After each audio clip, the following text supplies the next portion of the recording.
Assalamualaikum warahmatullahi wabarakatuh. Perkenalkan, nama saya Fikih Akli Kautsar, NIM 211352018,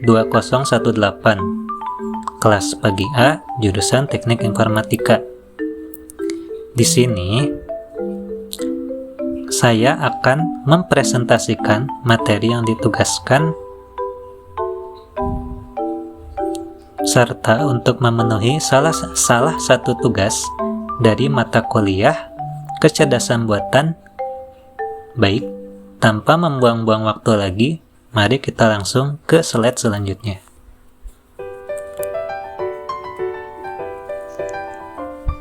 Nah, di sini ada sebuah permasalahan di mana ada seorang nelayan ingin menyeberangkan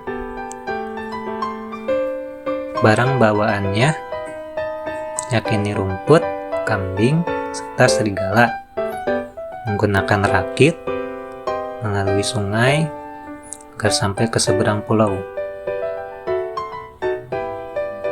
Nah, bila ditinggalkan oleh nelayan tersebut, maka rumput akan dimakan kambing dan kambing akan dimakan serigala. Dan yang menjadi pertanyaan, bagaimana cara agar nelayan, kambing, rumput, dan serigala dapat selamat menyeberangi sungai? Kita langsung masuk saja ke deskripsinya agar lebih jelas. Nah, permasalahan tadi dapat dijelaskan sebagai berikut. Ada daerah asal dan daerah seberang yang disimbolkan dengan N sama dengan nelayan, R sama dengan rumput, K sama dengan kambing, dan S sama dengan serigala. Jadi di sini di masing-masing objek saya buat inisial masing-masing objeknya. Nelayan jadi N, misalkan nelayan jadi N contohnya seperti yang ada di slide. Nah, di sini ada keadaan awal. Yang pertama, di titik awal sama dengan N RKS. Yang kedua, titik akhir 0, 0, 0, 0. Lalu nanti di tujuan, titik awalnya ada 0, 0, 0, 0. Serta di titik akhir N RKS. Nah, kita masuk ke penyelesaian. Di sini saya sudah membuat tabel untuk melakukan penyelesaian dari permasalahan tadi. Jadi di sini ada aturan yang sudah dinomorkan oleh saya. Satu itu jadi menjelaskan kambing dan nelayan menyeberang. Lalu yang 7, yang ini 7. Nelayan kembali. Jadi maksudnya kembali ke titik awal lagi. Lalu yang ketiga, serigala dan nelayan menyeberang. Lalu yang keempat, kambing dan nelayan kembali. Lalu yang kedua, rumput dan nelayan menyeberang. Lalu yang 7, nelayan kembali. Dan yang terakhir, yang 1, aturan ke-1, kambing dan nelayan menyeberang. Nah, agar tidak memusingkan, saya sudah membuat list dari masing-masing nomor agar ada keterangannya. Nah, di sini saya sudah membuat keterangan di masing-masing nomor tadi agar tidak memusingkan penjelasan di masing-masing nomor. Lalu kita masuk ke metode pencarian, di mana saya telah membuat gambaran ruang pohon status. Nah, di sini dari pohon ruang status kita dapat mencari solusi pemecahan dengan menggunakan pencarian BPS serta DPS. Nah, untuk yang pertama kita akan melakukan pemecahan dengan BPS dahulu, tapi sebelumnya kita buat dulu pohon ruang status dari pencarian BPS. BPS itu apa? BPS itu adalah breadth first search. Nah, di sini saya telah membuat pohon ruang statusnya. Nah, untuk yang BPS-nya. Nah, untuk pemecahan dengan BPS ini, saya akan coba jelaskan pemecahannya, yaitu yang pertama, masukkan state awal ke dalam antrian.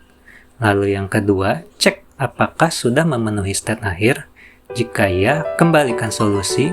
Jika tidak, masukkan state yang mungkin dari state sebelumnya ke dalam antrian.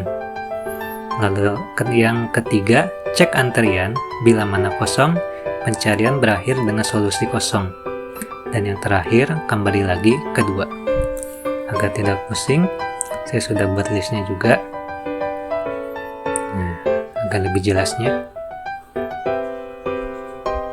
Nah, di sini kita dapat menarik kesimpulan, pohon yang dihasilkan dengan pencarian BPS sama dengan pencarian manual. Keterangan angka merupakan urutan pencarian yang dilakukan dengan pencarian BPS atau breadth first search.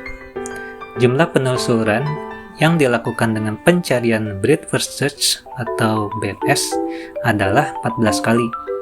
Jumlah state yang diperlukan untuk mencapai state akhir yakni 8. Hasil yang didapatkan dari pencarian ini adalah optimal. Oke,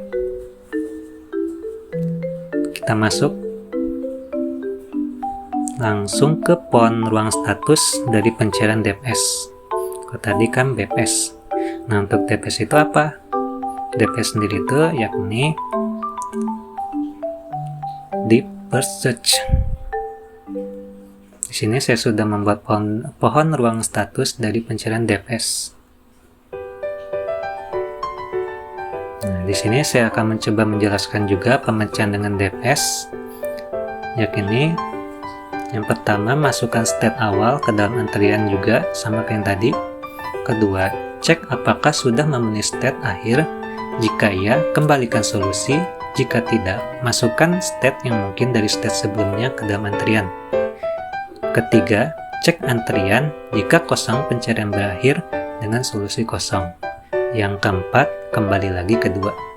Berarti sama dengan yang tadi, breadth first search atau BPS.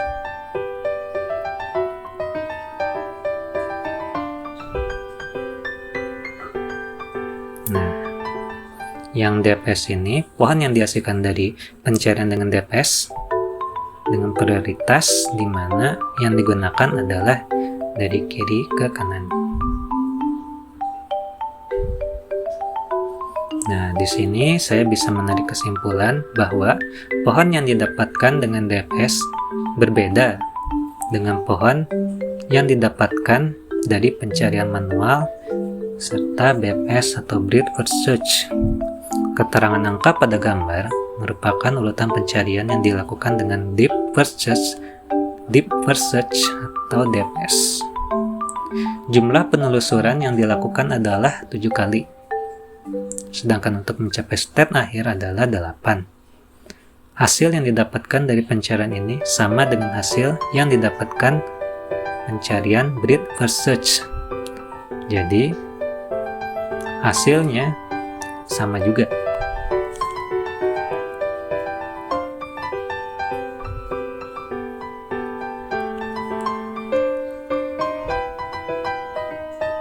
Alhamdulillah. Mungkin cukup sekian presentasi dari apa yang sudah tadi saya presentasikan. Bila mana ada penjelasan atau tutur kata yang kurang jelas, mohon dimaafkan. Terima kasih atas perhatiannya. Wassalamualaikum warahmatullahi wabarakatuh.